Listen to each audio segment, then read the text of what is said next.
আমি প্রশ্ন করছি, তুই উত্তর দে। আমারে ভালোবাসোস? বাসি বাসি বাসি। তবে তো জানতাম আমার ভাই, আমার বন্ধু, আমার খেলার সাথী। এখন থেকে ভাব আমি তোর জামাই। আমি মইরা গেলেও ভাবতে পারুম না।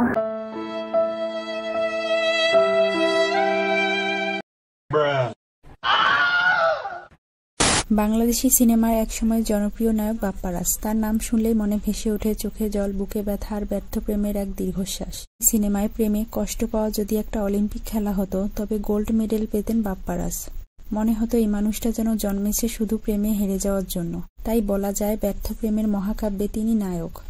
বাপ্পারাজকে ছাড়া বিংশ শতাব্দীর সিনেমায় ব্যর্থ প্রেমিক চরিত্র ভাবাই যেত না। তার প্রতিটি চরিত্র তিনি সেই সময় দর্শকের মনে দাগ কেটে গেছেন। যতই সময় যাচ্ছে আমাদের সিনেমার আবেগ ততই হারিয়ে যাচ্ছে। একটা সময় এক বাপ্পা ভাইয়ের প্রতি সুপ্রভাত যত মানুষকে কাঁদিয়েছে, তার 1% আবেগ তৈরি করতে পারল না বর্তমান হিরোরা। আজ আমরা বাপ্পা ভাইয়ের সিনেমার দুনিয়ায় প্রবেশ করব। বাপ্পা ব্রো মারাত্মক প্রেমিক ও সত্যিকারের ত্যাগী মানুষ ছিলেন। কিছু হলেই প্রেমিকার জন্য রক্ত ও বিভিন্ন অঙ্গ প্রত্যঙ্গ বিক্রি করে দিতেন। আপনি আপনার একটা কিডনি বিক্রি করবেন? জি ডাক্তার সাহেব, রক্ত আমাকে বিক্রি করতেই হবে। এসব বেচা বিক্রিতে তিনি সৎ থাকতেন। প্রয়োজনে 1 টাকা বেশি তিনি নিতেন। এই নিন আপনার কিডনি বিক্রির 50,000 টাকার চেক।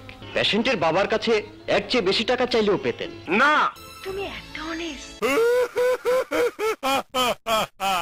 তার পাখি পরপুরুষের সাথে বিবাহ করিল। বিবাহের দিন কেঁদে কেঁদে গান গাইতেন আর মাটিতে গড়াগড়ি করতেন। বাপ্পা ভাই সিনেমার দুনিয়ায় কতবার যে ছ্যাঁকা খেয়েছেন তার কোনো হিসাব নেই। নিজের ভালোবাসার মানুষকে অন্য মানুষের সাথে নষ্টিপুষ্টি করতে দেখেছেন। এসব দেখে অনেক কষ্ট পেতেন, কিন্তু প্রতিশোধ নিতেন না, কারণ তার ভালোবাসা ছিল একদম খাঁটি। তাদের বিবাহে ঝামেলা করা তো দূরে থাক, উল্টো নেচে গিয়ে ফুর্তি করতেন। বেঈমান প্রীতের মানুষের সুখে নিজের সুখ খুঁজতেন। বেশিরভাগ সিনেমায় বাপ্পা ব্রো ছ্যাঁকা খাইতেন। নায়িকা ভাগ্যে জুটত না। ভুল করেও যদি নায়িকার সাথে বিবাহ হতো, তাহলে বাসরাতে এমন কথা শুনতে হতো, আমাকে স্পর্শ করবেন না, আমি বিবাহিতা। এটা কোনো কথা? বাসরাতে ওইসব কথা শুনলে তো বর্তমান পোলাপান রেগে জ্বলে উঠত, এরপর নিষিদ্ধ ভাষায় গালিগালাজ করত। কিন্তু বাপ্পা ব্রো তেমন নন। কোনোদিন কখনো ভুলেও আপনাকে স্পর্শ করব না। মহৎ হওয়া বিরল দৃষ্টান্ত স্থাপন করে পাশের রুমে গিয়ে কেঁদে কেঁদে ঘুমান। বারবার প্রেমে ব্যর্থ বাপ্পা ব্রো মাঝে মাঝে কষ্ট ভুলতে লাল পানি খাইতেন। মদ খেতেছে? লাল পানি খাওয়া একদমই উচিত না। আমি মদ পান করি না। You're a good man.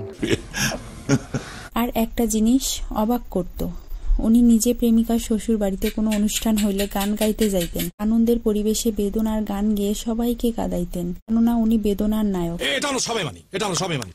Bappa bro cinema থেকে শিখতে পারি বিসর্জন ও ত্যাগ। অন্যের বুলেট নিজে গেলার ওস্তাদ ছিল বাপ্পা ব্রো। বর্তমান এমন মহৎ চরিত্র দেখাই যায় না। তো আজ এই পর্যন্ত। বাপ্পা ভাইয়ের ফ্যান হইলে লাইক করুন আর কমেন্টে শেয়ার করুন আপনাদের ছ্যাঁকা খাওয়ার গল্প। তোমাকে একটিবার দেখার জন্য আমার অন্তরটা চলে পুড়ে ছারখার হয়ে যাচ্ছে। বেশ, আমি কালই আমার একটা ছবি তোমার জন্য পাঠিয়ে দেব। কিন্তু তুমি আসবে কবে? 1 মাস পর আমার পরীক্ষা শেষ হলেই চলে আসবো। সখী তোরা প্রেম করিও না।